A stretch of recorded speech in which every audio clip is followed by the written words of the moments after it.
Hello everyone, आप सभी का एमकेवी वैद्युत पाठशाला में स्वागत है। अगर आप लोगों ने मेरे पुराने वीडियोस देखे होंगे तो मैंने एक सीरीज स्टार्ट की थी ट्रांसफार्मर के मल्टीपल चॉइस क्वेश्चन जो अक्सर एग्जाम में पूछे जाते हैं, जैसे कि यूपीपीसीएल का एग्जाम है या डीआरडीओ का एग्जाम है। तो मैंने 2 पार्ट कवर कर लिए थे, पार्ट 1 और पार्ट 2। आज मैं आपको इस वीडियो में पार्ट 3 ट्रांसफार्मर के जो एमसीक्यू हैं पार्ट 3 में कवर कराऊंगा। तो हम लोग अपना वीडियो स्टार्ट करते हैं। टॉपिक का नाम ट्रांसफार्मर, ये उसका पोर्शन 3 हम लोग डिस्कस करेंगे।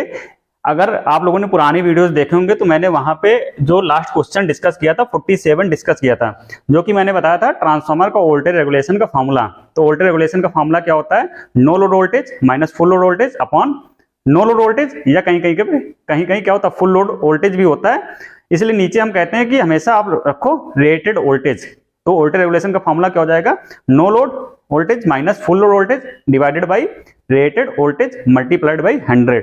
अब जो अगला क्वेश्चन है 48 क्वेश्चन जो है ये भी वोल्टेज रेगुलेशन से संबंधित है। तो ये वोल्टेज रेगुलेशन वाला जो टॉपिक है किसी भी इलेक्ट्रिकल मशीन में, चाहे वो सिंक्रोनस जनरेटर हो चाहे वो ट्रांसफार्मर हो, यहाँ से 3-4 क्वेश्चन उठते हैं। तो हम लोग क्या करते हैं, इन 3-4 क्वेश्चन जो पूछे जाते हैं इसको कॉन्सेप्चुअली समझ लेते हैं, जिससे कि हमें कभी अगर किसी भी टॉपिक से किसी भी मशीन से वोल्टेज रेगुलेशन का क्वेश्चन आ जाए तो वहां पे हमारे कॉन्सेप्ट एकदम क्लियर हो जाए और गलती ना हो। तो सबसे पहले हम लोग बात करते हैं कि वोल्टेज रेगुलेशन होता क्या है। अगर मैं आपको वोल्टेज रेगुलेशन का फॉर्मूला बताऊं, जो कि हम लोगों ने इससे पहले डिस्कस किया था, तो यहाँ पे वोल्टेज रेगुलेशन इसका फॉर्मूला होता है no load voltage minus full load voltage divided by rated voltage किसी भी मशीन का, चाहे वो ट्रांसफार्मर हो चाहे सिंक्रोनस जनरेटर हो। एक चीज और आपने पढ़ा होगा, एफिशिएंसी। एफिशिएंसी क्या होता है? ये होता है आउटपुट अपॉन इनपुट और मल्टीप्लाइड बाई 100। अब ये 2 टॉपिक हैं, वोल्टेज रेगुलेशन और एफिशिएंसी। आप इलेक्ट्रिकल के अगर सब्जेक्ट पढ़ रहे हैं, इलेक्ट्रिकल मशीन्स पढ़ रहे हैं, तो वहां पे ये 2 चीजें जरूर पढ़ते होंगे। किसी भी इलेक्ट्रिकल मशीन की ट्रांसफार्मर एग्जांपल लेते तो वहां पे उसका वोल्टेज रेगुलेशन निकालना होता है और उसकी एफिशिएंसी निकालनी होती है। अब कोई भी मशीन है अगर उसकी एफिशिएंसी क्या है 100 के आसपास है तो उतनी अच्छी मशीन होगी, ठीक है। यही चीज अगर हम लोग वोल्टेज रेगुलेशन की बात करें तो वोल्टेज रेगुलेशन क्या होना चाहिए? कम से कम होना चाहिए। ये चीज आप लोग क्लियर कर लो। कोई भी मशीन कोई भी इक्विपमेंट कब अच्छा होगा? जब उसका वोल्टेज रेगुलेशन क्या हो? मिनिमम हो, और एफिशिएंसी क्या हो? अधिकतम हो। एफिशिएंसी वाला कॉन्सेप्ट तो आपको क्लियर एकदम समझ में आ रहा होगा कि भाई एफिशिएंसी ज्यादा होगी मतलब उसमें लॉसेस कम होंगे, मतलब वो मशीन ज्यादा अच्छी होगी। तो एफिशिएंसी क्या होनी चाहिए? 100 के समीप होगी। जितना भी 100 के पास होगा वो मशीन उतनी अच्छी होगी। 100 नहीं हो सकती है, 100 के क्लोज हो सकती है। 100 कब होगी? जब कोई भी चीज आइडियल होगा। अब हम लोग बात करते हैं वोल्टेज रेगुलेशन, जो कि मैंने बताया कि वोल्टेज रेगुलेशन क्या होना चाहिए? कम से कम होना चाहिए, मिनिमम होना चाहिए, वो हमारे लिए ज्यादा अच्छा है। तो वोल्टेज रेगुलेशन मिनिमम कब होगा इसको हम लोग देखते हैं, no load voltage minus full load voltage. अब ये वोल्टेज रेगुलेशन को अगर आप प्रैक्टिकली समझना चाहते हैं तो आपने अपने घरों पे या जब कोई भी फंक्शन होता है तो वहां पे हम लोग जब जनरेटर का यूज करते हैं तो वहां पे आपने एक चीज देखा होगा, अगर जनरेटर के ऊपर लोड डाल दिया जाए, अचानक से लोड बढ़ा दिया जाए तो क्या होता है? उसका वोल्टेज डाउन हो जाता है। ये सबने देखा होगा, ठीक है। तो यही जो वोल्टेज का डाउन होना कैसे, जब लोड को बढ़ाते हैं, वो कौन बताता है? Voltage regulation. अब आप एक चीज बताओ कि अगर वोल्टेज ज्यादा डाउन हो जाए लोड डालने पे तो वो क्या मशीन आपके लिए सही होगी? वो जनरेटर सही होगा? नहीं सही होगा। भाई हमारे पास एक ऐसा जनरेटर होना चाहिए अगर उस पर हम लोड डालें तो उसका वोल्टेज डाउन हो, लेकिन बहुत हल्का फुल्का डाउन हो। मतलब उसका वोल्टेज रेगुलेशन क्या होना चाहिए? मिनिमम होना चाहिए। हल्का फुल्का डाउन मतलब नो लोड, मान लो नो लोड पे वो 220 वोल्ट निकाल रहा था। एक हम केस ले लेते हैं कि नो लोड पे कितना निकाला था? 220 वोल्ट।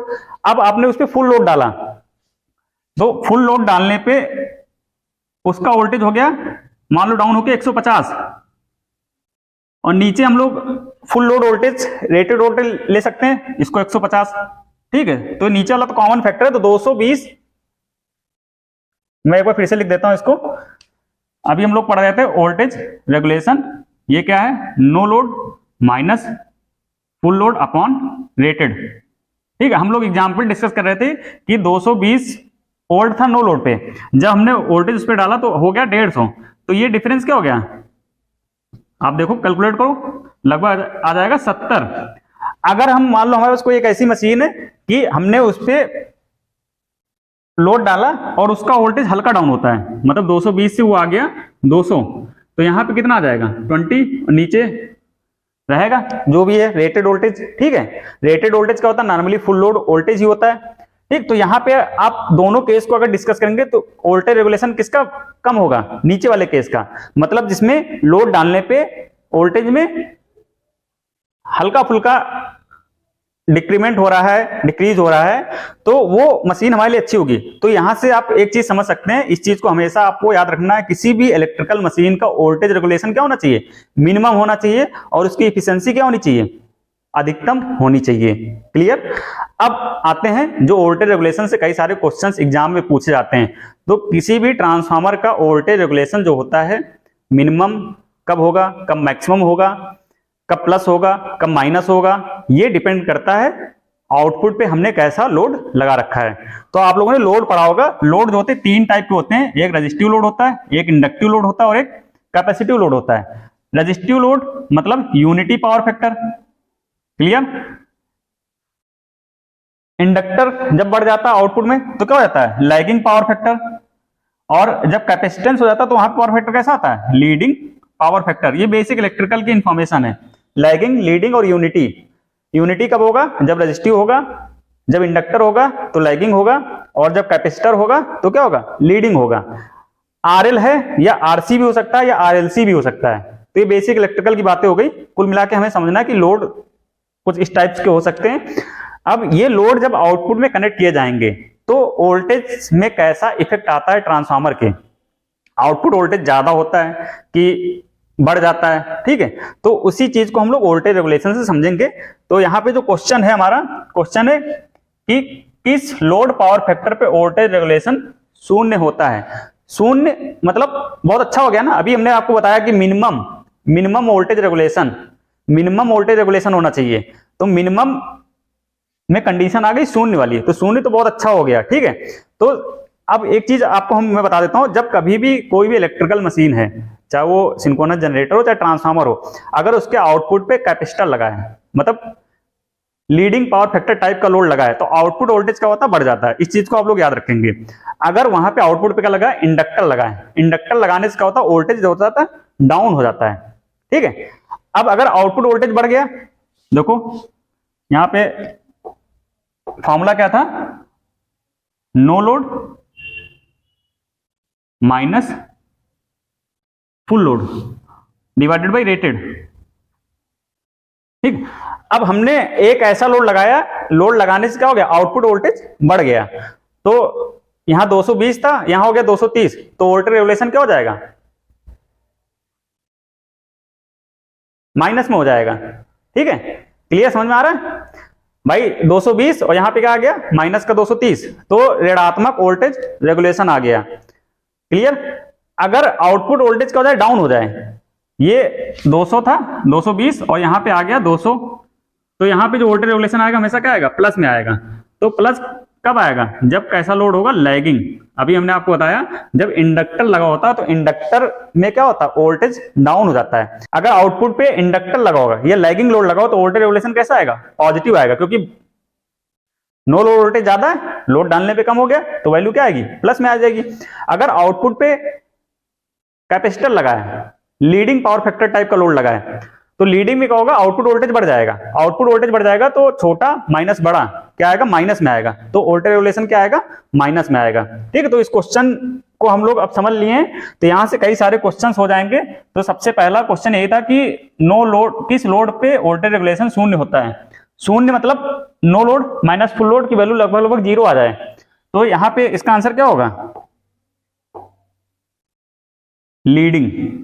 क्लियर, जब कैपेसिटर लगाएंगे तभी तो लगभग आउटपुट वोल्टेज बढ़ के या उसके आसपास मिलेगा, तो ये लीडिंग हो गया। आपको समझ में आ गया होगा। अब हम लोग अगले क्वेश्चन में जाते हैं, किस लोड पावर फैक्टर पे वोल्टेज रेगुलेशन अधिकतम होता है।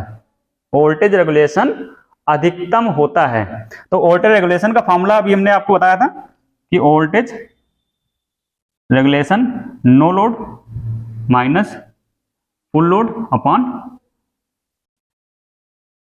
Full load.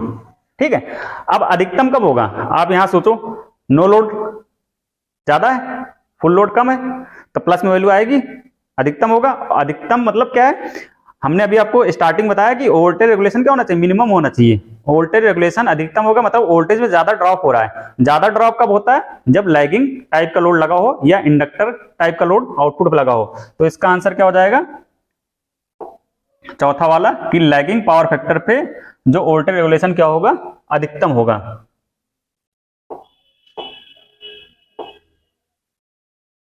तो ये लैगिंग हो गया। अब हम लोग अगले क्वेश्चन पे आते हैं, ये भी वोल्टेज रेगुलेशन से संबंधित है। नकारात्मक नेगेटिव वोल्टेज रेगुलेशन किस टाइप के लोड पे होगा। तो दिया है कैपेसिटिव लोडिंग, आगमनात्मक लोडिंग या प्रतिरोधक लोडिंग, या निर्धारित नहीं किया जा सकता है। तो इसका भी आंसर अभी हम लोगों ने इससे पहले जस्ट डिस्कस किया है। नेगेटिव कब होगा, नेगेटिव जब होगा जब हमें आउटपुट वोल्टेज ज्यादा मिल जाए, इनपुट कम है, तो कब होता है, जब कैपेसिटर लगा होता है। तो इसका जो करेक्ट आंसर हो जाएगा, केवल जब कैपेसिटिव लोडिंग हो तो वहां पे जो वोल्टेज रेगुलेशन होगा वो क्या होगा, नेगेटिव होगा। ठीक है, तो ये वोल्टेज रेगुलेशन के कुछ क्वेश्चन हो गए, तो मैं इसको एक बार ब्रीफ कर देता हूं। अगर लैगिंग या इंडक्टिव लोड लगा है तो आउटपुट वोल्टेज कम हो जाएगा, मतलब voltage regulation plus output voltage कम हो जाएगा तो वोल्टेज रेगुलेशन किसमें आएगा, प्लस में आएगा, मतलब वोल्टेज रेगुलेशन मैक्सिमम हो जाएगा, मतलब वोल्टेज रेगुलेशन मैक्सिमम कह सकते हैं या पुअर हो जाएगा। ठीक है, जो कि अच्छी चीज नहीं है, क्योंकि आउटपुट वोल्टेज ज्यादा डाउन नहीं होना चाहिए। अगर आउटपुट पे क्या लगा है, कैपेसिटर लगा है या लीडिंग पावर फैक्टर टाइप का लोड लगा है, तो वहां पे क्या होगा, आउटपुट वोल्टेज ज्यादा हो सकता है। ज्यादा होने से वोल्टेज रेगुलेशन क्या हो जाएगा, माइनस हो जाएगा। ठीक है, तो इसको मैं एक बार समराइज कर देता हूं। अगर इंडक्टर क्या करता है, आउटपुट वोल्टेज को कम कर देता है, तो वोल्टेज रेगुलेशन क्या आएगा यहाँ पे, पॉजिटिव वोल्टेज रेगुलेशन। अगर आपका आउटपुट पे क्या लगा है, कैपेसिटिव टाइप की लोडिंग है, तो यहाँ पे क्या आएगा, माइनस में वोल्टेज रेगुलेशन आएगा, मतलब यहाँ पे आएगा मैक्सिमम वोल्टेज रेगुलेशन आएगा, और यहाँ पे क्या आएगा, मिनिमम वोल्टेज रेगुलेशन आएगा। और जीरो वोल्टेज रेगुलेशन वाली अभी हमने बात की थी, अगर ऐसा क्वेश्चन आया था वहां पे आप लीडिंग लगा सकते हैं। वैसे जीरो जो वोल्टेज रेगुलेशन होगा वो जब आइडियल ट्रांसफार्मर होगा, ठीक है, जहां पे कोई भी इनपुट आउटपुट पे कोई भी लॉसेस बीच में ना हो, तो वहां पे जो वोल्टेज रेगुलेशन होता है जीरो होता है। लेकिन अगर ऐसा क्वेश्चन आता है जीरो वोल्टेज रेगुलेशन कब मिलता है, तो कब मिलेगा, जब लीडिंग पावर फैक्टर टाइप का लोड लगा होगा। क्लियर, तो ये आपको पूरा डिस्कशन समझ में आ गया। अब हम लोग अगले क्वेश्चन पे बढ़ते हैं। जो अगला क्वेश्चन है 51 क्वेश्चन है कि ऑटो ट्रांसफार्मर का क्या एडवांटेज है टू वाइंडिंग के ट्रांसफार्मर पे। तो ऑटो ट्रांसफार्मर का नाम आप लोगों ने सुना होगा, एक ऐसा ट्रांसफार्मर जहां पे सिर्फ एक ही वाइंडिंग हो। सबसे पहले मैं बना लेता हूं, ये हमारा क्या है, टू वाइंडिंग का ट्रांसफार्मर, और ये एक हमने ट्रांसफार्मर बनाया है जिसको हम बोलते हैं ऑटो ट्रांसफार्मर। ठीक है, इसको बोलते हैं टू वाइंडिंग का ट्रांसफार्मर और इसको बोलते हैं ऑटो ट्रांसफार्मर, एटीएस। ठीक है, अब कह रहा कि भाई टू वाइंडिंग के कंपैरिजन में ऑटो ट्रांसफार्मर का क्या एडवांटेज है। तो एडवांटेजेस क्या है भाई, यहाँ पे दो वाइंडिंग है ना, तो यहाँ पे कॉपर ज्यादा लगेगा वाइंडिंग में, यहाँ पे एक सिंगल वाइंडिंग है, एक वाइंडिंग जो इसमें दो काम कर रहे हैं, दो लोग मिलकर कर रहे हैं, वहां पे एक ही वाइंडिंग कर रही है, तो इसमें कॉपर की क्या हो जाएगी, सेविंग हो जाएगी। तो यहाँ पे जो करेक्ट इसका ऑप्शन है कि which are the following main advantages, तो saving in the winding material. ठीक है, हिस्टेरेसिस लॉसेस आर रिड्यूस्ड, नहीं होगा, copper losses negligible, copper losses होंगे, एडी करंट लॉसेस एलिमिनेटेड हो ही नहीं सकते, क्योंकि एडी करंट और हिस्टेरेसिस लॉसेस कहाँ होते हैं, ट्रांसफार्मर की कोर के अंदर होते हैं। मेनली हमारा बचत क्या हो रही है, कॉपर में बचत हो रही है, मटेरियल में बचत हो रही है, तो इसका करेक्ट आंसर दूसरा वाला हो जाएगा। अब हम लोग अगले क्वेश्चन पे बढ़ते हैं। Which are the models in which power can be transferred in auto transformer? अब ये भी क्वेश्चन बहुत इंपॉर्टेंट है, अक्सर एग्जाम में पूछ लिया जाता है। आपने टू वाइंडिंग ट्रांसफार्मर पढ़ा होगा, अगर आप मेरे पुराने क्वेश्चन देखें तो वहां पे मैंने आपको टू वाइंडिंग ट्रांसफार्मर की वर्किंग प्रिंसिपल बताया था। तो टू वाइंडिंग ट्रांसफार्मर में जो एनर्जी ट्रांसफर होती है प्राइमरी से सेकेंडरी, टू वाइंडिंग ट्रांसफार्मर, तो इसमें लगता है आपका म्यूचुअल इंडक्टेंस। क्या लगता है, म्यूचुअल इंडक्टेंस के प्रिंसिपल पे काम करता है। अब क्वेश्चन आया था ऑटो ट्रांसफार्मर, ऑटो ट्रांसफार्मर में जो एनर्जी ट्रांसफर होती है उसमें कौन कौन सी फिनोमिना या घटनाएं इन्वॉल्व होती हैं, तो इस चीज को आप लोग याद कर लो। यहाँ पे इंडक्शन भी होता है और कंडक्शन भी होता है, ये बहुत इंपॉर्टेंट क्वेश्चन है ऑटो ट्रांसफार्मर का, इंडक्शन और कंडक्शन। तो इसका करेक्ट आंसर क्या हो जाएगा, इंडक्शन और कंडक्शन।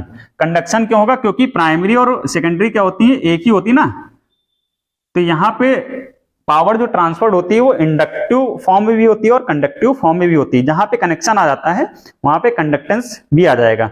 और टू वाइंडिंग ट्रांसफॉर्मर में प्राइमरी और सेकेंडरी क्या होती है, एक दूसरे से अलग अलग होती है। तो यहाँ पे प्राइमरी इधर साइड है और सेकेंडरी इधर साइड है, दोनों एक दूसरे से कनेक्टेड होती है मैग्नेटिक सर्किट के थ्रू। तो मैग्नेटिक सर्किट मतलब वहां पे सिर्फ इंडक्शन होगा। इंडक्शन में कौन सा होगा, म्यूचुअल इंडक्शन होगा, और इसमें इंडक्शन और कंडक्शन दोनों होगा। तो ये क्वेश्चन आप लोग याद रखेंगे, ऑटो ट्रांसफार्मर में इंडक्शन और कंडक्शन दोनों होगा। अब हम लोग अगले क्वेश्चन पे जाते हैं, question 53। Why transformers are parallel, transformer को पैरेलल क्यों किया जाता है। ये जो पैरेलल ऑपरेशन ऑफ ट्रांसफार्मर है, यहां से 2-3 क्वेश्चन एग्जाम में पूछे जाते हैं, तो मैं इस चीज को आपको पूरा डिटेल में बता देता हूं। अगर कभी पैरेलल ऑपरेशन से क्वेश्चन आ जाए तो आप आसानी से कर पाएंगे। सबसे पहले भाई पैरेलल ऑपरेशन की जरूरत क्यों पड़ी। पैरेलल ऑपरेशन में क्या करते हैं हम लोग, 2 या 2 से अधिक ट्रांसफार्मर्स को पैरेलल में कनेक्ट कर देते हैं। यहां पे मैं आपको दिखा देता हूं। मान लो एक ट्रांसफार्मर ये है, एक ट्रांसफार्मर ये है और एक ट्रांसफार्मर ये है, ठीक। इन तीनों को हमने लगा दिया पैरेलल में। ऐसे मैं रफली डायग्राम बना देता हूं समझने के लिए, ठीक। अब पैरेलल ऑपरेशन से फायदा क्या होगा, फायदा देखो क्या क्या फायदे होंगे। सबसे पहला फायदा क्या है, मान लो एक ट्रांसफार्मर कोई काम करना बंद कर दे, एक ट्रांसफार्मर कोई काम करना बंद कर दे, तो इससे जो भी लोड कनेक्टेड होगा भाई, जिसकी लाइट इस ट्रांसफार्मर से चल रही होगी, तो वो सप्लाई बंद हो जाएगी। अगर ये एक ही लगा होता तो, ठीक है, इसकी सप्लाई को चालू करने के लिए हमें इस ट्रांसफार्मर को क्या करना पड़ता, रिप्लेस करना पड़ता, अगर ये पैरेलल में न लगा होता। लेकिन अगर पैरेलल ऑपरेशन है तो हम क्या करेंगे, इस ट्रांसफार्मर को आइसोलेट कर देंगे और इसका जो लोड है इस ट्रांसफार्मर से या इस ट्रांसफार्मर से जिसपे भी हमारा मार्जिन है वहां से इसका लोड ट्रांसफर कर देंगे। तो पैरेलल ऑपरेशन से एक तो बेनिफिट ये हो गया कि अनइंटरप्टेड पावर सप्लाई मिलती है।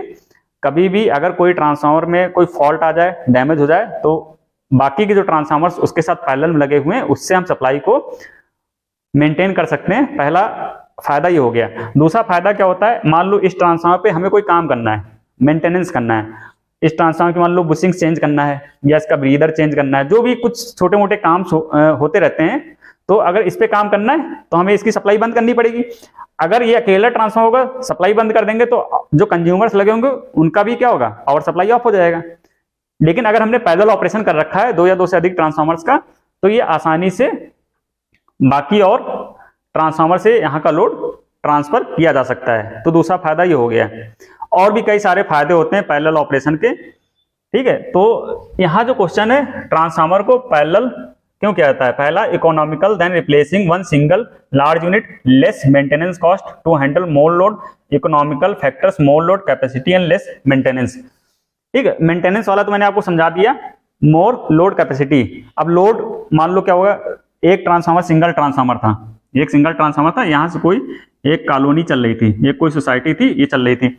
अब यहाँ पे यहाँ का लोड बढ़ गया, अब लोड बढ़ गया तो हमें ट्रांसफार्मर को बदलना पड़ेगा अगर ये सिंगल है, ठीक। अगर लेकिन इसके साथ कई सारे लगे हैं, 2 या 2 से अधिक ट्रांसफार्मर पैरेलल में लगे हैं, तो हम क्या करेंगे, बाकी वाले पे इसका लोड ट्रांसफर कर देंगे। क्लियर। तो हम लोड को भी मतलब कम ज्यादा होने पे आसानी से लोड को ट्रांसफर या रिमूव कर सकते हैं। तो ये भी पैरेलल ऑपरेशन का एक एडवांटेज हो जाएगा, ठीक है। तो ये इसका जो करेक्ट ऑप्शन है वो क्या है, ये है, क्योंकि लेस मेंटेनेंस, मोर लोड कैपेसिटी, इकोनॉमिकल फैक्टर्स हो गया, ठीक है।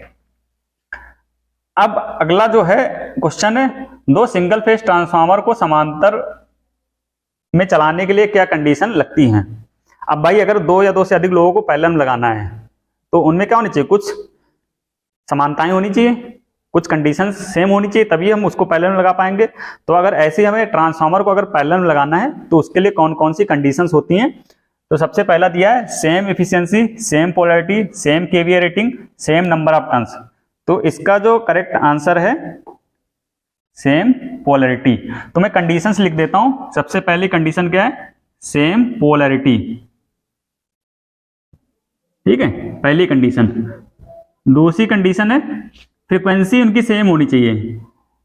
फ्रीक्वेंसी, जिस फ्रीक्वेंसी पे ऑपरेट कर रहे हैं वो फ्रीक्वेंसी क्या होनी चाहिए, सेम होनी चाहिए। अगला है वोल्टेज रेशियो, वोल्टेज रेशियो क्या होना चाहिए, सेम होना चाहिए। और चौथी कंडीशन है फेस सीक्वेंस सेम होना चाहिए। तो ये कुछ कंडीशंस है, अगर ट्रांसफार्मर को आपको पैरेलल लगाना है, ये आप लोग याद रखेंगे। तो इसमें जो सही ऑप्शन है समान ध्रुवीयता या फिर सेम पोलैरिटी। ठीक, ये क्वेश्चन आपको समझ में आ गया होगा। ये कंडीशन भी आप लोग याद रखना, जिससे कि अगर मान लो ऑप्शंस में कुछ और आ जाए तो वहां पे आप सही ऑप्शन सिलेक्ट कर पाए।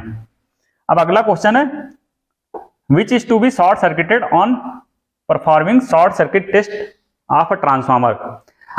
अब मैंने आपको बताया था ट्रांसफार्मर में दो टाइप के लॉसेस होते हैं, एक होता है कांस्टेंट लॉस जिसको आयरन लॉसेस बोलते हैं, और दूसरा होता है कॉपर लॉस जिसको हम वेरिएबल लॉसेस बोलते हैं। तो पहला हमारा लॉस क्या हो गया, कांस्टेंट लॉस, और इसको बोलते हैं आयरन लॉस।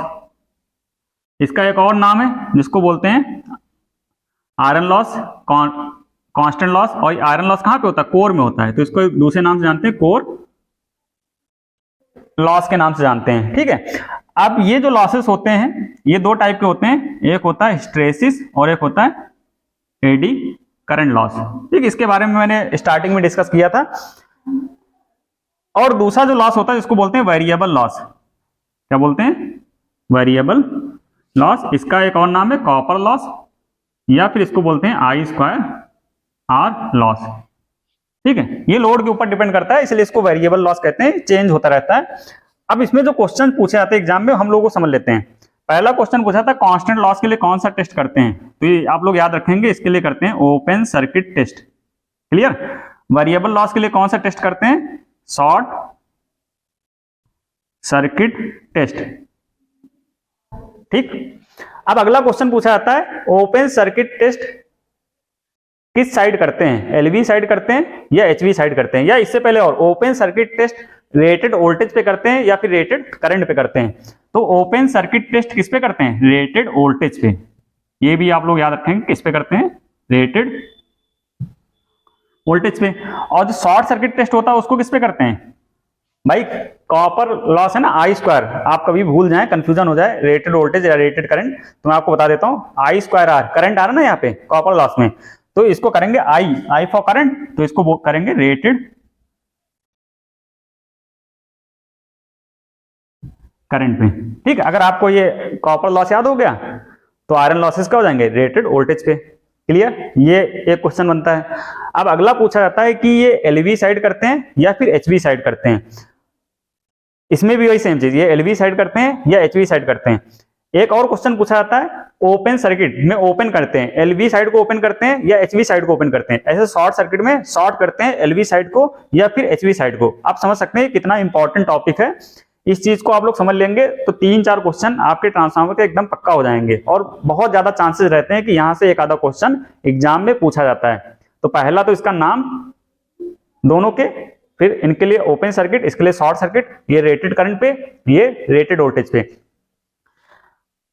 अब जो रेटेड वोल्टेज, अब वोल्टेज जो होता है ट्रांसफार्मर में दो टाइप का होता है, एक एलवी और एक एचवी। अगर आप ट्रांसफार्मर का बेसिक पे जाएं तो ट्रांसफार्मर क्या होता है, एक होती है एलवी साइड और एक होती है एचवी साइड। मैं आपको एक ट्रिक बता देता हूं, आपको हमेशा ये याद रहेगा। ठीक है, अब हमें वोल्टेज अप्लाई करना है। अब समझो क्या है, अगर हमें वोल्टेज अप्लाई करना है तो आप ये बताओ, आपको कोई भी टेस्ट करना है, अगर आपको एक टेस्ट परफॉर्म करने के लिए दे दिया जाए और आपसे बोला जाए रेटेड वोल्टेज पे करना है, तो कम वोल्टेज अप्लाई करना आसान रहेगा कि ज्यादा वोल्टेज अप्लाई करना आसान रहेगा? तो भाई कम वोल्टेज पे हमें टेस्ट करना आसान रहेगा। तो क्वेश्चन पूछ लिया जाता है कि ओपन सर्किट टेस्ट किस साइड परफॉर्म करते हैं, तो भाई ये किया जाता है रेटेड वोल्टेज पे। और रेटेड वोल्टेज हमारे पास एचवी में ज्यादा वोल्टेज है ना, और एलवी का वोल्टेज कम है, तो हमेशा किधर करेंगे, एलवी साइड करेंगे। किधर करेंगे, एलवी, क्योंकि रेटेड वोल्टेज अप्लाई करना, कम वोल्टेज साइड में अप्लाई करना आसान होगा। ठीक है, अब जब एलवी साइड इसको परफॉर्म करेंगे तो ओपन कौन सी वाइंडिंग करेंगे, एचवी वाइंडिंग। कौन सी वाइंडिंग करेंगे, एचवी साइड को ओपन करेंगे, क्योंकि ओपन सर्किट टेस्ट है ना। क्लियर, समझ में आ गया? एक बार समराइज इसको बता देता हूं। आयरन लॉसेस है, आयरन लॉसेस के लिए करते हैं कौन सा, open circuit test. Open circuit test किस पे करते हैं? रेटेड वोल्टेज पे। अब ट्रांसफार्मर में दो वोल्टेज होते हैं, एक एलवी और एक एचवी, लो वोल्टेज साइड और हाई वोल्टेज साइड। अब चूंकि हमें रेटेड वोल्टेज अप्लाई करना है, तो रेटेड वोल्टेज अप्लाई करना किधर आसान रहेगा? जिधर का वोल्टेज कम रहेगा। तो ये वाला टेस्ट किधर करेंगे? एलवी साइड करेंगे। तो ओपन कौन सी वाइंडिंग करेंगे? HV winding. आप लोग कंफ्यूज मत हो जाना, क्वेश्चन को पहले पढ़ लेना कि आपसे क्या पूछ रहा है। दो टाइप के क्वेश्चन पूछा है कि ओपन सर्किट टेस्ट किधर करते हैं? एलवी साइड करते हैं। वाइंडिंग कौन सी ओपन करते हैं? एचवी वाइंडिंग ओपन करते हैं। क्लियर? अब जो शॉर्ट सर्किट टेस्ट है ये उल्टा हो जाता है। अब शॉर्ट सर्किट टेस्ट अगर आप ये याद कर लेंगे तो इसका उल्टा भी कर सकते हैं, लेकिन इसको भी मैं समझा देता हूं। शॉर्ट सर्किट टेस्ट हमेशा करते हैं रेटेड करंट पे। सेम वोल्टेज वाला कॉन्सेप्ट, रेटेड करंट पे करना है तो किधर आसान रहेगा आपको करना? जिधर की करंट कम रहेगी, जिधर की करंट कम रहेगी। और करंट ट्रांसफार्मर किधर कम रहती है? जिधर वोल्टेज ज्यादा रहता है। तो इस टेस्ट को किधर करेंगे? एचवी साइड करेंगे। जब एचवी साइड करेंगे तो शॉर्ट सर्किट कौन सी वाइंडिंग करेंगे? एलवी। क्लियर? परफॉर्म किधर करेंगे? एचवी साइड, क्योंकि एचवी साइड में करंट कम होगी, रेटेड करंट कम होगी। हाई वोल्टेज साइड करंट क्या रहती है? कम रहती है। मैंने फॉर्मूला बताया था ना, V1 upon V2 equal to I2 upon I1। जिधर वोल्टेज ज्यादा उधर करंट कम, क्योंकि रिवर्स इनवर्स रिलेशन होता है वोल्टेज और करंट में ट्रांसफार्मर का। तो रेटेड करंट पे करना है, कम करंट को हमें हैंडल करना आसान है, तो कम करंट किधर मिलेगी? HV side. तो परफॉर्म किधर करेंगे? HV side. और शॉर्ट सर्किट कौन सी वाइंडिंग करेंगे? LV side. तो ये 4-5 क्वेश्चन आपको समझ में आ गए होंगे। तो यहाँ पे जो करेक्ट आंसर है, with short circuited test performing short circuit test on a transformer. तो ट्रांसफार्मर में शॉर्ट सर्किट टेस्ट करते समय कौन सी वाइंडिंग शॉर्ट सर्किट की जाती है? LV winding. तो इसका करेक्ट आंसर क्या हो जाएगा? LV side. क्लियर? समझ में आ गया? अब हम लोग अगले क्वेश्चन पे बढ़ते हैं। अगला क्वेश्चन जो है, एक ट्रांसफार्मर का फुल लोड कॉपर लॉस इतना है, आधे लोड पे कॉपर लॉस क्या होगा? ये बहुत इंपॉर्टेंट क्वेश्चन कह रहा है कि एक ट्रांसफार्मर का कॉपर लॉस फुल लोड पे कितना है? 1600। और ये पूछ रहा है कॉपर लॉस अगर लोड आधा कर दिया जाए तो कितना होगा? अब कई लोग क्या कर देते हैं, इसको 2 से डिवाइड कर देते हैं। 800 क्वेश्चन आ गया, बहुत खुश हो जाते हैं कि क्वेश्चन सही है, और यहाँ पे ऑप्शन भी सही है 800। ठीक है, ये ऑप्शन भी दिया है तो गलत है। ठीक है, तो यहाँ पे अगर गलती आप नहीं करना चाहते हैं तो सिंपल सा याद रखेंगे, कॉपर लॉस क्या होता है? I²R। ठीक, और करंट किस पे डिपेंड करती है? लोड पे। ठीक है, अगर ये लोड आधा हो गया, हाफ, आपसे क्वेश्चन क्या पूछ रहा है? लोड क्या हो गया? आधा, तो करंट भी क्या हो जाएगी? बताओ जरा, आधी हो जाएगी। अब लेकिन यहां पे जो लॉस वाला टर्म्स है इसमें I² है, तो अगर करंट आधी हो गई तो I² अगर निकालेंगे तो I/4 आ जाएगा ना,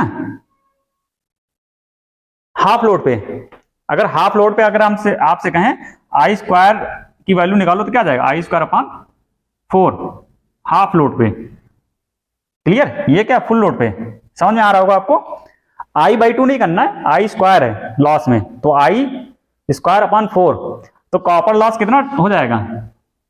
1/4 टाइम। तो इसका करेक्ट आंसर क्या हो जाएगा? 400 हो जाएगा। ठीक है, तो यहाँ पे ऑप्शन जो सही होगा 400 वाट। समझ में आ गया गलती कहां होती है? आपसे ऐसे पूछ सकता है 3/4 लोड पे कितना होगा कॉपर लॉस, तो 3/4 को आप क्या लिखेंगे? 3/4 से अगर आपने कर दिया तो गलत हो गया, इसको करेंगे स्क्वायर। ठीक है, 9/16 टाइम्स हो जाएगा। समझ में आ गया? यहाँ पे हाफ लोड पूछा था तो हाफ से डिवाइड नहीं करेंगे, 1/2 के होल स्क्वायर से डिवाइड करेंगे, करंट का स्क्वायर है ना, I²R। तो इस टाइप का क्वेश्चन अक्सर एग्जाम में पूछा जाता है, वहां पे बस गलती हो जाती है, कुछ लोग 2 से मल्टीप्लाई कर देंगे, कुछ लोग 2 से डिवाइड कर देंगे, और सारे ऑप्शंस दिए रहते हैं, तो वहां पे क्वेश्चन आपका गलत हो जाएगा। तो आपको डिवाइड करना है, लेकिन I²R से डिवाइड करना है, समझे? अगर ये आपसे पूछ लिया कि लोड डबल हो गया तो डबल में क्या हो जाएगा भाई? ये इसको 4 से मल्टीप्लाई करना होगा। लोड आधा हो गया तो कॉपर लॉस भी आधा हो जाएगा, तो 4 से डिवाइड करना पड़ेगा। क्लियर? अब हम लोग अगले क्वेश्चन में बढ़ते हैं, क्वेश्चन नंबर 57। कौन सा ट्रांसफार्मर टेस्ट संपनर टेस्ट कहलाता है? संपनर टेस्ट बहुत इंपॉर्टेंट है, इससे कई सारे क्वेश्चन पूछे जाते हैं। सबसे पहला क्वेश्चन तो पूछा था संपनर टेस्ट के क्या क्या नाम होते हैं, तो मैं इसको लिख देता हूं, संपनर टेस्ट के जो नाम होते हैं दूसरे नाम। तो संपनर टेस्ट का जो दूसरा नाम है इसको बोलते हैं back to back test. Back to, एक नाम और इसको बोलते हैं रीजेनरेटिव। अगला नाम क्या है इसका? Regenerative test. ठीक है, तो यहाँ पे आपको ऑप्शन मिल गया होगा बैक टू बैक। इसका जो करेक्ट आंसर है बैक टू बैक टेस्ट है। लेकिन कुछ चीजें और हम लोग डिस्कस कर लेते हैं। संपन्नर टेस्ट होता क्या है, कैसे करते हैं, कितने ट्रांसफार्मर चाहिए होते हैं, ट्रांसफार्मर का कनेक्शन कैसे करते हैं, क्योंकि ये तो एक क्वेश्चन है, इससे कई सारे और क्वेश्चन आ सकते हैं आपके एग्जाम में। तो पहले तो इसके नाम हो गए, संपन्नर टेस्ट को बैक टू बैक टेस्ट या रीजेनरेटिव टेस्ट कहते हैं। अब इसका यूज कहाँ करते हैं संपन्नर टेस्ट? तो संपन्नर टेस्ट का यूज किया जाता है ट्रांसफार्मर पे जो तापमान का प्रभाव होता है। ट्रांसफार्मर पे क्या होता है? तापमान का इफेक्ट, टेम्परेचर इफेक्ट, कितना टेम्परेचर का प्रभाव पड़ेगा ट्रांसफार्मर पे, तो इसके लिए कौन सा टेस्ट करते हैं? संपन्नर टेस्ट कहते हैं।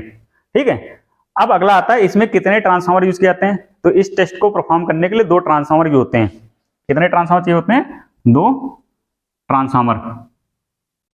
अब कभी बार एग्जाम में पूछा जाता है इन दोनों ट्रांसफार्मर कनेक्शन कैसा होता है, तो इसके लिए मैं आपको ट्रिक बता देता हूं। पहला ट्रांसफार्मर ये हो गया, दूसरा ये हो गया। अब इनकी जो प्राइमरी होगी, प्राइमरी किसमें कनेक्टेड होगी? पैरेलल में होगी। ठीक है, और जो इनकी सेकेंडरी होगी वो किसमें होगी? सीरीज में होगी। तो एक ट्रिक है, प्राइमरी P से स्टार्ट है तो पैरेलल में कनेक्टेड होगी, सेकेंडरी कैसे कनेक्ट करेंगे? सीरीज में, S for secondary, S for series. तो अगर आपसे क्वेश्चन कभी ऐसा पूछा जाए कि संपन्नर टेस्ट में दोनों ट्रांसफार्मर हैं, 2 ट्रांसफार्मर हैं और उनका कनेक्शन कैसा होता है, तो प्राइमरी पैरेलल में, सेकेंडरी सीरीज में। तो ये 3-4 क्वेश्चन पूछे जाते हैं। एक तो इनका नाम, दूसरा इसका काम, तीसरा इसका कनेक्शन। तो संपन्नर टेस्ट में आपको इतना याद रखना है। ठीक, यहाँ पे जो करेक्ट आंसर है back to back test Sumpner test कहलाता है। अब हम लोग अगले क्वेश्चन में बढ़ते हैं, 58 क्वेश्चन। 58 क्वेश्चन क्या कहता है? ट्रांसफार्मर पर नो लोडिंग हीट टेस्ट किसके द्वारा किया जाता है? तो अभी हमने बताया आपको टेम्परेचर का इफेक्ट कौन सा टेस्ट बताता है? संपन्नर। तो इसका भी आंसर क्या है? संपन्नर टेस्ट। ये भी आप लोग याद रखेंगे, संपन्नर टेस्ट का यूज कहां करते हैं? No loading heat test. कितना हीट जनरेट होता है बिना लोड डाले, इस पे लोड की कोई जरूरत नहीं होती। सबसे इंपॉर्टेंट चीज है नो लोडिंग। ठीक है, तो इसके लिए कौन सा टेस्ट है? संपन्नर टेस्ट या फिर बैक टू बैक टेस्ट। अगले क्वेश्चन की हम लोग बात करते हैं 59, करंट ट्रांसफार्मर होता है।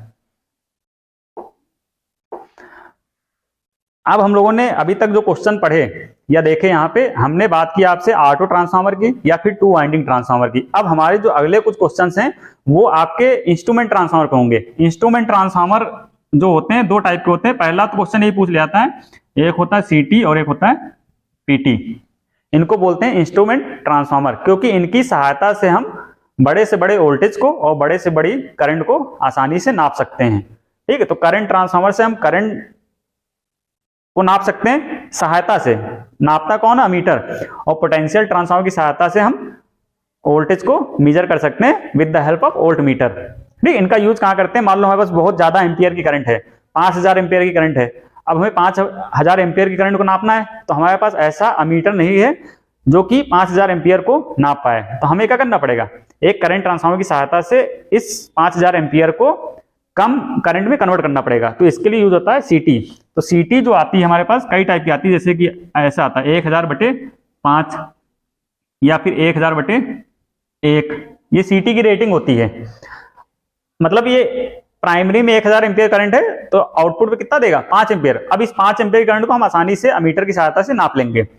1000 एम्पियर प्राइमरी में है और हमें ये सेकेंडरी पे कितना देगा? 1 एम्पियर। ये CT रेशियो कहलाता है। ठीक है, तो 1 एम्पियर को हम आसानी से कोई छोटा सा मीटर लगा के नाप सकते हैं। तो आपको यूज आ गया होगा समझ में कि इसका यूज कहां करते हैं। और ये दोनों ट्रांसफार्मर क्या कहलाते हैं? इंस्ट्रूमेंट ट्रांसफार्मर कहलाते हैं। अब इसमें जो पूछा था CT और PT, ये स्टेप अप ट्रांसफार्मर है या फिर स्टेप डाउन ट्रांसफार्मर। तो PT तो है स्टेप डाउन, क्योंकि PT क्या करेगा? हाई वोल्टेज को लो वोल्टेज में कन्वर्ट करेगा। तो इसका आंसर क्या हो जाएगा? Step down. ठीक है, जो स्टेप अप और स्टेप डाउन की हम बात करते हैं वोल्टेज के रिस्पेक्ट में बात करते हैं, कभी भी करंट के रिस्पेक्ट में बात नहीं करते हैं। अब अगला क्वेश्चन जो यहाँ पे पूछा गया, सीटी कैसा ट्रांसफार्मर है, तो सीटी क्या करेगा, हाई करंट को कम करंट में कन्वर्ट करेगा। लेकिन हम स्टेप अप स्टेप डाउन किसके बेसिस बोलेंगे, वोल्टेज के बेसिस में। तो हाई करंट, जिधर करंट ज्यादा होगी उधर वोल्टेज क्या होगा, कम होगा, इधर वोल्टेज क्या होगा, कम होगा, और इधर का वोल्टेज क्या होगा, ज्यादा होगा, क्योंकि आपने फॉर्मूला पढ़ा होगा V1/V2 इक्वल टू I2/I1। ठीक है, तो सीटी बेसिकली क्या कर रही है, वोल्टेज को बढ़ा रही है, जिससे कि आउटपुट पे करंट क्या हो जाए, कम हो जाए। तो वोल्टेज को बढ़ा रही है तो कैसा ट्रांसफार्मर हो जाएगा, स्टेप अप ट्रांसफार्मर। गलती क्या कर देते हैं बच्चे कि उनको दिमाग में रहता है कि करंट को कम कर रहा है तो ये स्टेप डाउन होगा। करंट को कम कब करेगा, जब वोल्टेज को बढ़ाएगा। तो वोल्टेज को बढ़ाएगा तो कैसा ट्रांसफार्मर होगा, स्टेप अप, और ये वोल्टेज को डाउन करेगा तो इसको क्या बोलेंगे, स्टेप डाउन। तो ये दो क्वेश्चन आपके क्लियर हो गए सीटीपीटी के। ठीक है, तो यहाँ पे जो करेक्ट आंसर हो जाएगा, current transformer is a step up transformer. इनमें से कौन सा सीरीज ट्रांसफार्मर कहलाता है, अगला question. Power transformer, current transformer, distribution transformer, potential transformer. अब इस चीज को भी हम लोग समझ लेते हैं कि सीरीज ट्रांसफार्मर इनमें से कौन सा कहलाता है। मैं इसका करेक्ट आंसर बता देता हूं। करंट ट्रांसफार्मर को हम लोग सीरीज ट्रांसफार्मर कहते हैं। अब सीरीज ट्रांसफार्मर क्यों कहते हैं, आप लोगों ने सीटी देखा होगा। सीटी क्या होता है, एक सर्किल टाइप की होती है और इसमें एक मान लो कंडक्टर है, कंडक्टर में करंट आई को नापना है। ठीक है, तो या फिर ऐसे भी बना होगा, कहीं कहीं सीटी ऐसे बनी होती है और ये हमारा कंडक्टर है और ये हमारा आउटपुट है, सेकेंडरी है। तो प्राइमरी जो है वो सीरीज में कनेक्टेड होती है, या कंडक्टर ये सीरीज कनेक्शन टाइप का हो गया ना, तो इसीलिए इसको क्या बोलते हैं, current transformer is a series transformer. ठीक है, ये और डिटेल में आप सीटी पढ़ेंगे तो वहां पे समझ में आ जाएगा। तो अभी तक आपको यही याद रखना है, सीटी इज अ सीरीज ट्रांसफार्मर। अब हम लोग अगले क्वेश्चन पे बढ़ते हैं, क्वेश्चन नंबर 61। किसी डैश डैश डैश के प्राइमरी को कभी एनर्जाइज नहीं करना चाहिए जब इसका सेकेंडरी ओपन हो। ये भी बहुत अच्छा क्वेश्चन है। तो इसका जो करेक्ट आंसर है, इसका भी करेक्ट आंसर क्या है, करंट ट्रांसफार्मर। ठीक है, ये क्वेश्चन क्या कहता है कि मान लो एक सीटी है, सीटी एक स्टेप अप ट्रांसफार्मर है, तो सेकेंडरी में नंबर ऑफ टर्न्स ज्यादा होंगे। अब ये कह रहा है कि यहाँ प्राइमरी को एनर्जाइज, मतलब यहाँ पे सप्लाई जो हम लगा रहे हैं, ठीक है, अगर यहाँ पे ओपन है सीटी में, तो अगर आप गलती से यहाँ पे अगर वोल्टेज अप्लाई कर दिए या प्राइमरी को एनर्जाइज कर दिए तो सीटी क्या हो जाती है, जल जाती है। ठीक है, तो कभी भी सीटी के केस में क्या होना चाहिए कि वोल्टेज आपको प्राइमरी में या इसको एनर्जाइज तभी करना है जब यहाँ सेकेंडरी क्या हो, शॉर्ट सर्किटेड हो, मतलब ये वाला स्विच क्या हो, क्लोज हो। क्लियर, नहीं तो क्या होगा, ये हमारा एक अमीटर लगा है, अमीटर की सहायता से हम करंट को नापते हैं। जो कम करंट हमें आउटपुट मिलती है, मान लो ये 1000/1 की सीटी है, तो यहाँ से 1 एम्पियर आसानी से हम नाप लेंगे। ठीक है, यहाँ पे 1000 एम्पियर करंट। अब जो क्वेश्चन ये पूछ रहा है, सीटी को सेकेंडरी कभी भी ओपन नहीं होना चाहिए अगर इसको आप एनर्जाइज कर रहे हैं। ठीक है, अगर आप इसको एनर्जाइज यहाँ पे सप्लाई दे रहे हैं तो यहाँ पे क्या होना चाहिए, हमेशा शॉर्ट सर्किटेड होना चाहिए, या तो अमीटर लगाओ या फिर ये स्विच क्या हो, क्लोज हो। अगर मान लो गलती से आपने ऐसा कर दिया कि यहाँ पे ओपन सर्किट है और यहाँ पे आपने वोल्टेज अप्लाई कर दिया, तो सीटी क्या हो जाएगी, जल जाएगी, बर्न हो जाएगी, करंट ट्रांसफार्मर एकदम ब्लास्ट हो जाएगा, जल जाएगा। अक्सर आप लोग पावर स्टेशन पे देखते होंगे तो वहां पे ये प्रॉब्लम्स आती है, एकदम से सीटी जो लगी होती है वहां पे वो एकदम से जल जाती हैं। तो उसके पीछे का जो मेन एक रीजन होता है यही होता है कि उसकी सेकेंडरी कहीं ना कहीं ओपन रह गई और गलती से हमने प्राइमरी को क्या कर दिया, एनर्जाइज कर दिया। तो ये क्वेश्चन सीटी से पूछा जाता है। तो सीटी के 2-3 क्वेश्चन मैंने आपको बता दिए, आपको अच्छी तरीके से समझ में आ गया होगा। अब हम लोग अगला क्वेश्चन पे बढ़ते हैं, 62 क्वेश्चन। ट्रांसफार्मर में कौन सा भाग सबसे ज्यादा हीट जनरेट करता है। तो ट्रांसफार्मर में हीटिंग सबसे ज्यादा कहां पे होगी, जहां पे लॉसेस होंगे, कॉपर लॉसेस, आई स्क्वायर आर लॉसेस। आई स्क्वायर आर लॉसेस कहां पे होंगे, वाइंडिंग में होंगे। ठीक है, इसलिए वाइंडिंग में क्या करते हैं, ऑयल के अंदर डिप करके रखते हैं, ऑयल भरा होता है, क्योंकि हीटिंग सबसे ज्यादा वाइंडिंग के अंदर होता है। क्योंकि कॉपर लॉसेस जो होते हैं लोड के ऊपर डिपेंड करता है, जब लोड बढ़ेगा तो कॉपर लॉसेस बहुत ज्यादा हो जाएंगे। कांस्टेंट लॉसेस तो फिक्स होते हैं, उसके हिसाब से पहले से कोर डिजाइन होती है। तो इसका जो करेक्ट आंसर है कि हीटिंग सबसे ज्यादा कहां पे होती है, वाइंडिंग में। ठीक, अगला जो क्वेश्चन है, इनमें से कौन सा कनेक्शन सबसे ज्यादा सेकेंडरी वोल्टेज प्राप्त होता है। तो इस क्वेश्चन को भी आप लोग याद रखेंगे, डेल्टा डेल्टा टाइप का कनेक्शन होता है, इसमें सेकेंडरी वोल्टेज क्या होता है, सबसे ज्यादा होता है। Next question 64 question. 64 क्वेश्चन कहता है स्कॉट कनेक्शन का प्रयोग किया जाता है। ये भी बहुत इंपॉर्टेंट क्वेश्चन है, इससे एक ही क्वेश्चन पूछा था, स्कॉट कनेक्शन। ट्रांसफार्मर में कनेक्शन होता है स्कॉट कनेक्शन, सिंगल फेज को 3 फेज बदलने के लिए, 3 फेज को सिंगल फेज बदलने के लिए, 3 फेज को 2 फेज में बदलने के लिए। तो तीसरा जो वाला ऑप्शन है ये क्लियर इसका आंसर है, स्कॉट कनेक्शन का यूज 3 फेज को 2 फेज में कन्वर्ट करने के लिए आता है। इस चीज को भी आप लोग याद रखेंगे। अब अगला जो क्वेश्चन है, 2 ट्रांसफार्मर समांतर में लगे हुए हैं, दोनों लोड शेयर किस आधार पर करेंगे? बहुत इंपॉर्टेंट क्वेश्चन, अक्सर मैंने एग्जाम में देखा ये क्वेश्चन पूछ लिया जाता है कि 2 या 2 से अधिक ट्रांसफार्मर अगर पैरेलल में लगे हैं तो लोड की शेयरिंग किस बेसिस पे होगी। ठीक है, तो यहाँ पे ऑप्शंस मैंने दिए रेटिंग्स के हिसाब से, रिएक्टेंस के हिसाब से, एफिशिएंसी के हिसाब से, पर यूनिट इंपीडेंस के हिसाब से। तो इसका जो करेक्ट आंसर है पर यूनिट इंपीडेंस। ये आप लोग याद रखेंगे, जो लोड का शेयर करेंगे वो किसके हिसाब से करेंगे? पर यूनिट इंपीडेंस के हिसाब से करेंगे, ना तो उसकी रेटिंग के हिसाब से, ना तो एफिशिएंसी के हिसाब से। अब इस चीज को अगर आप लोग डिटेल में समझना चाहते हैं, जब मैं आपको ट्रांसफार्मर बहुत अच्छे तरीके से बताऊंगा तब वहां पे इस पॉइंट को मैं एक्सप्लेन कर दूंगा। अभी के लिए फिलहाल आप क्या करें, इसको याद कर लें कि अगर 2 या 2 से अधिक ट्रांसफार्मर्स पैरेलल में लगे हैं तो लोड शेयरिंग हमेशा वो किसके हिसाब से करते हैं? पर यूनिट इंपीडेंस के हिसाब से करते हैं। क्योंकि एक बड़ा टॉपिक है, अभी यहाँ पे हम लोग कवर करेंगे तो काफी टाइम लग जाएगा, तो इससे अच्छा है कि इसको हम लोग बाद में कवर कर लेंगे। अगला जो क्वेश्चन है, ट्रांसफार्मर में टाइपिंग्स जनरली किस साइड प्रोवाइड की जाती हैं? ये भी एक बहुत अच्छा क्वेश्चन है। टाइपिंग्स, ये जो टाइपिंग्स हैं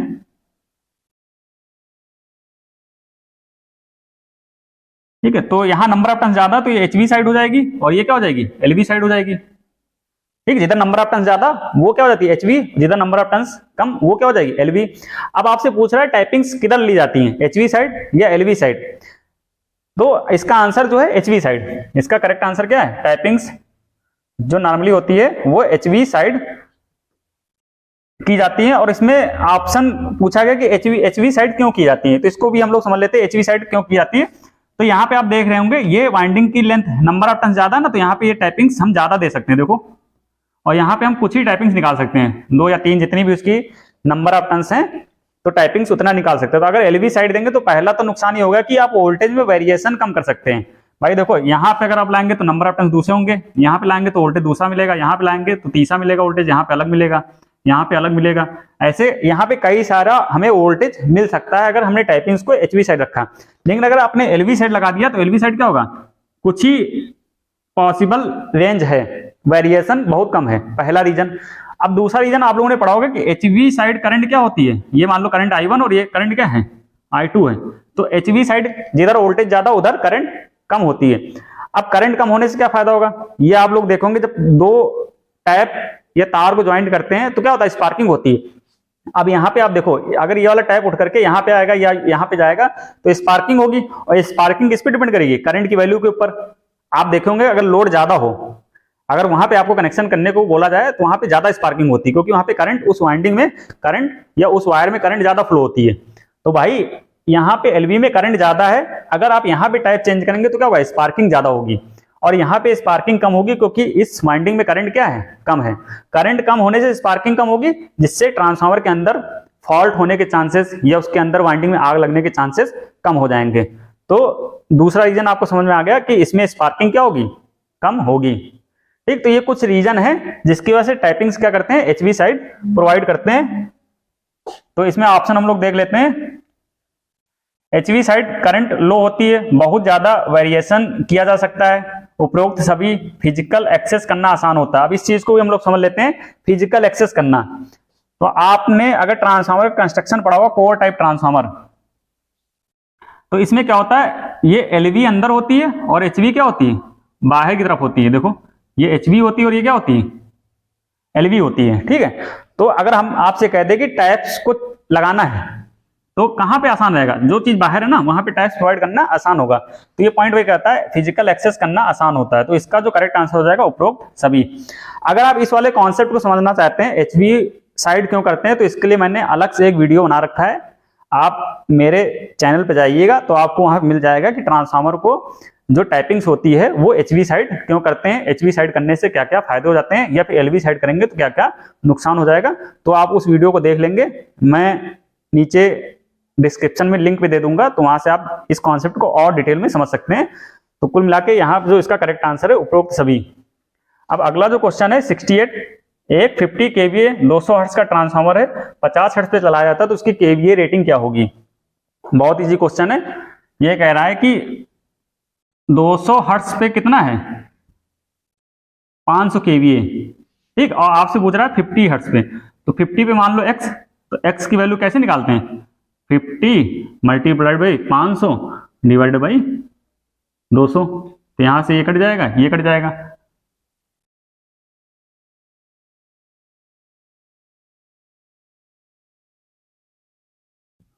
तो करेक्ट आंसर क्या हो जाएगा? 125 केवीए। ठीक, कैसे निकाला? 200, फिर 200 की फ्रीक्वेंसी पे रेटिंग कितनी? केवीए 500, 50 पे 125। तो इससे क्वेश्चन और पूछा सकता है, अगर फ्रीक्वेंसी को कम किया जाए, फ्रीक्वेंसी को कम किया जाए तो केवीए रेटिंग कम होगी या ज्यादा होगी? तो केवीए रेटिंग भी क्या होगी? कम होगी, क्योंकि 200 फ्रीक्वेंसी पे 500 था, 50 पे कितना हो गया? 125। तो ये क्वेश्चन और आ सकता है। ये तो न्यूमेरिकल है, तो न्यूमेरिकल में करेक्ट आंसर क्या है? 125 केवीए। ये क्वेश्चन आपको समझ में आ गया। अब हम लोग अगले क्वेश्चन में बढ़ते हैं, 69। इनमें से किस ट्रांसफार्मर में टर्सरी वाइंडिंग का यूज किया जाता है? तो इस क्वेश्चन को आप लोग याद कर लें। टर्सरी वाइंडिंग मतलब 3 वाइंडिंग। ठीक, ऐसा एक ट्रांसफार्मर होता है जहां पे 3 वाइंडिंग होती है, एक वाइंडिंग, ये दूसरी वाइंडिंग, ये तीसरी वाइंडिंग। ठीक है, तो इसका जो करेक्ट आंसर है स्टार स्टार ट्रांसफार्मर। ये भी एक बड़ा टॉपिक है, इसको हम लोग बाद में डिस्कस कर लेंगे। अभी कुल मिला के आप इसका आंसर याद कर लें। टर्सरी वाइंडिंग कहाँ पे यूज किया जाता है? स्टार स्टार, मतलब प्राइमरी में भी स्टार हो, सेकेंडरी में भी स्टार कनेक्शन हो, तो ऐसे ट्रांसफार्मर में हम टर्सरी वाइंडिंग का यूज कर सकते हैं। अब हम लोग अगले क्वेश्चन पे बढ़ते हैं। क्वेश्चन क्या कह रहा है? पीआई आयरन लॉस है, पीसी कॉपर लॉस है फुल लोड पे, और 3/4 लोड पे मैक्सिमम एफिशिएंसी की कंडीशन क्या होगी? ये बहुत अच्छा क्वेश्चन है, इसको हम लोग समझ लेते हैं। न्यूमेरिकल है, लेकिन यहाँ से काफी कॉन्सेप्ट आपके क्लियर हो जाएंगे। तो सबसे पहले यहाँ पे 2 कंडीशन दी, एक फुल लोड की कंडीशन दी। फुल लोड पे आयरन लॉस कितना है? पीआई, और कॉपर लॉस कितना है? पीसी। ऐसे एक वैल्यू दे दी। अब आपको मैंने मैक्सिमम एफिशिएंसी की कंडीशन बताई थी। क्या बताई थी? पीआई इक्वल टू पीसी, मतलब जब आयरन लॉसेस क्या हो जाएं? कॉपर लॉसेस के बराबर हो जाएं। कॉपर लॉसेस का एक दूसरा नाम था जिसको बोलते थे वेरिएबल लॉस। अभी इससे पहले मैंने डिस्कस किया है। आयरन लॉस का दूसरा नाम जिसको बोलते हैं कांस्टेंट लॉस, मतलब ये लॉसेस फिक्स रहते हैं। ठीक, अब आपसे पूछ रहा है मैक्सिमम एफिशिएंसी कंडीशन कब होगी? जब लोड क्या हो जाए? 3/4 हो जाए। इस कंडीशन में मैक्सिमम एफिशिएंसी की कंडीशन क्या होगी? अब इस क्वेश्चन को लगाना है तो बहुत इजी है, हमें लॉसेस वाला कॉन्सेप्ट थोड़ा क्लियर होना चाहिए। अब भाई लोड को कम या ज्यादा करें तो कांस्टेंट लॉसेस जो हैं, आयरन लॉसेस, वो तो फिक्स रहेंगे भाई, उनका नाम है कांस्टेंट लॉसेस, तो लोड का उनके ऊपर कोई भी प्रभाव नहीं पड़ेगा। लोड के हिसाब से कौन से लॉस चेंज होंगे? Copper losses, I²R losses. इससे पहले मैंने एक न्यूमेरिकल कराया था जहां पे मैंने आपको बताया था कि फुल लोड पे कॉपर लॉस 1600 वाट है, तो हाफ लोड पे कितना हो जाएगा? इससे जस्ट पहले भी, थोड़ी देर पहले मैंने क्वेश्चन कराया था। अब यहाँ पे 3/4 लोड पूछ रहा है, तो भाई 3/4 लोड पे आयरन लॉसेस तो वही रहेंगे ना, क्योंकि कांस्टेंट है। और कॉपर लॉसेस कितने हो जाएंगे? I² होता ना, तो यहाँ पे 9/16 पीसी। 9/16 क्यों किया? क्योंकि I² होता है, तो I होता तो 3/4 करते, लेकिन यहाँ I² होता ना, I², इसका स्क्वायर करेंगे तो क्या आ जाएगा? 9/16। ठीक, तो ये कंडीशन आ जाएगी। तो इसको सॉल्व कर लेंगे तो यहां से आ जाएगा 16 PI इक्वल टू 9 PC। ये है मैक्सिमम एफिशिएंसी की कंडीशन जब लोड कितना हो जाए? 3/4। फुल लोड पे क्या है? PI equal to PC। तो क्वेश्चन आपको समझ में आ गया। तो इसमें करेक्ट आंसर क्या हो जाएगा? 16 PI equal to 9 PC। 16 PI equal to 9 PC। तो ऑप्शन नंबर 3 ये हमारा क्या हो गया? करेक्ट आंसर हो गया। अब हम लोग अगले क्वेश्चन पे बढ़ते हैं। क्वेश्चन नंबर 100/110 का ट्रांसफार्मर है, 50 VA का ट्रांसफार्मर है, और इसको एक ऑटो ट्रांसफार्मर बदला गया। ठीक है, तो ये एक न्यूमेरिकल पोर्शन है, इसको हम लोग अलग से डिस्कस कर लेंगे। बेसिकली क्या बताता है कि अगर आप एक 2 वाइंडिंग के ट्रांसफार्मर को एक ऑटो ट्रांसफार्मर बदल रहे हैं, ठीक है, तो उसका जो VA रेटिंग है, उसका जो VA रेटिंग है वो कितना हो जाता है? तो यहां पे जो इसका करेक्ट आंसर है वो क्या है? 550 VA है। इसको अभी आप लोग याद कर लें, इसको मैं डिटेल में बता दूंगा कैसे निकाला जाता है। अब हम लोग अगले क्वेश्चन पे बढ़ते हैं। किस ट्रांसफार्मर का प्रयोग वोल्टेज स्टेबलाइजर के रूप में किया जाता है? आप लोगों ने घर पे वोल्टेज स्टेबलाइजर देखा होगा, उसका काम क्या होता है? वोल्टेज को वेरी करना स्टेबलाइजर की सहायता से। तो इसके लिए हम लोग यूज करते हैं ऑटो ट्रांसफार्मर। अभी इससे पहले हम लोग डिस्कस किया था ऑटो ट्रांसफार्मर एक ऐसा ट्रांसफार्मर जिसमें एक वाइंडिंग होती है। इसके कुछ एप्लीकेशंस मैं आपको बता देता हूं। इसका यूज एज अ बूस्टर किया जाता है, एप्लीकेशंस आप लोग नोट कर लें। दूसरा एज अ वोल्टेज स्टेबलाइजर, जो कि इसका करेक्ट आंसर है यहाँ पे स्टेबलाइजर, ठीक है। अगला जो इसका यूज करते हैं बहुत इंपॉर्टेंट है, एज अ वेरियाक। ये आप लोग याद रखेंगे, ये अक्सर इन्हीं में से कोई ऑप्शन आपका सही होगा एग्जाम में जब क्वेश्चन आता है। तो ऑटो ट्रांसफर का एप्लीकेशन बूस्टर, वोल्टेज स्टेबलाइजर और वेरियाक, वेरिएबल एसी। वेरियाक मतलब क्या होता है? वेरियाक मतलब वेरिएबल एसी, ठीक है। वही वोल्टेज स्टेबलाइजर, ये वेरियाक। बहुत इंपॉर्टेंट क्वेश्चन है ऑटो ट्रांसफार्मर का एप्लीकेशन से। तो यहाँ पे इसका करेक्ट आंसर क्या हो जाएगा? वोल्टेज स्टेबलाइजर में कौन सा ट्रांसफार्मर किया जाता है? Auto transformer. अब हम लोग अगले क्वेश्चन में बढ़ते हैं। 73, किस परीक्षण द्वारा ट्रांसफार्मर का वोल्टेज रेगुलेशन और दक्षता बिना भार, अब बिना भार आ गया ना यहाँ पे, तो इसके लिए अभी हमने पहले डिस्कस किया था, कौन सा टेस्ट करते हैं? संपनर। भाई अगर हम हीटिंग निकाल लेंगे तो वहां से हम निकाल सकते हैं, तो इसका करेक्ट आंसर क्या हो जाएगा? संपनर। बिना लोड पे निकाल सकते हैं एफिशिएंसी और वोल्टेज रेगुलेशन। तो संपनर टेस्ट के कई सारे क्वेश्चन आपको क्लियर हो गए होंगे, ठीक। तो बिना लोड के जो एफिशिएंसी और वोल्टेज रेगुलेशन निकाल दे, वो टेस्ट कौन सा है? संपनर टेस्ट। अगला नाम क्या है इसका? रीजनरेटिव टेस्ट या फिर बैक टू बैक टेस्ट, ठीक। तो ये क्वेश्चन भी बहुत इजी था, संपनर टेस्ट पे था। इसको मैंने डिटेल में पहले ही डिस्कस कर लिया, तो यहाँ पे ज्यादा डिस्कस नहीं करते हैं। हम लोग अगले क्वेश्चन में बढ़ते हैं। ट्रांसफार्मर रेटेड वोल्टेज से जुड़ा हुआ हमिंग की आवाज करता है, इसका क्या कारण है? ये क्वेश्चन भी एक अच्छा क्वेश्चन है ट्रांसफार्मर का। आप लोग जब ट्रांसफार्मर के पास जाते होंगे,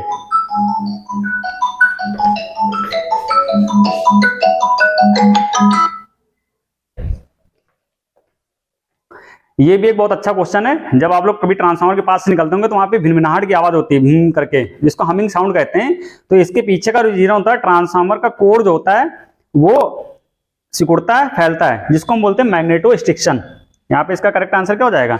मैग्नेटो स्टिक्शन, कोर का कंपन, ठीक। ना तो ओवरलोडिंग, ना तो शॉर्ट सर्किट, ना तो स्टैकिंग, ठीक। तो ये याद रखेंगे, ट्रांसफार्मर के अंदर एक फिनोमिना होती है जिसको मैग्नेटो स्टिक्शन कहते हैं, जिसकी वजह से वो हमिंग साउंड करता है। अगला क्वेश्चन जो कि लास्ट क्वेश्चन है इस पीडीएफ का, लैमिनेशन व इंसुलेशन के कारण प्रभावित मूल क्षेत्र पर पूर्णतया कम हो जाता है। 40%, 30%, 10%, 90%। तो इसका मैं करेक्ट आंसर आपको पहले बता देता हूँ, 10%। अब इसके पीछे का आंसर हम लोग समझ लेते हैं। जब ट्रांसफार्मर की कोर बनी होती है, हमने आपको वीडियो के स्टार्टिंग बताया था, कोर कैसी होती है? लैमिनेटेड होती है। ये देखो, ये लैमिनेटेड होती है। और जो लैमिनेटेड करते हैं तो एक परत, उसके बीच में लगाते हैं इंसुलेशन, फिर दूसरी परत, फिर उसके बीच में लगाते हैं इंसुलेशन।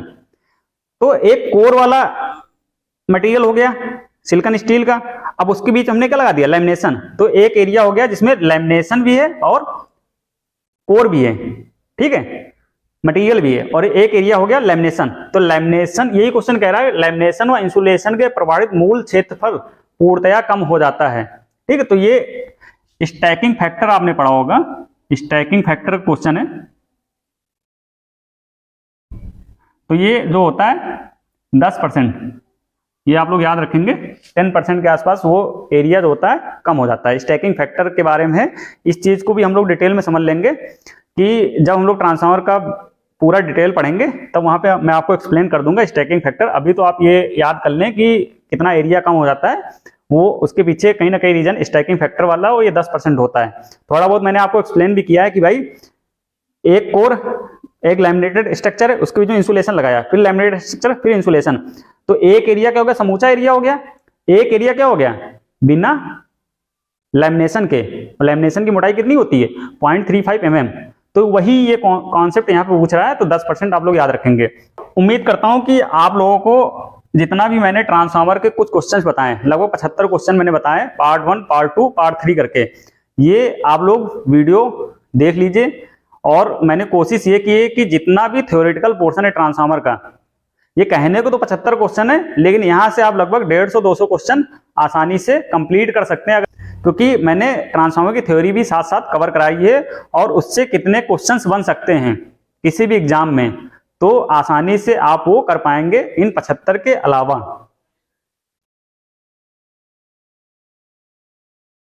उम्मीद करता हूं कि आपको मेरे द्वारा बताया गया ट्रांसफार्मर का एमसीक्यू वाला पोर्शन, मल्टीपल चॉइस क्वेश्चन वाला पोर्शन बहुत अच्छे तरीके से समझ में आ गया होगा। Thank you so much.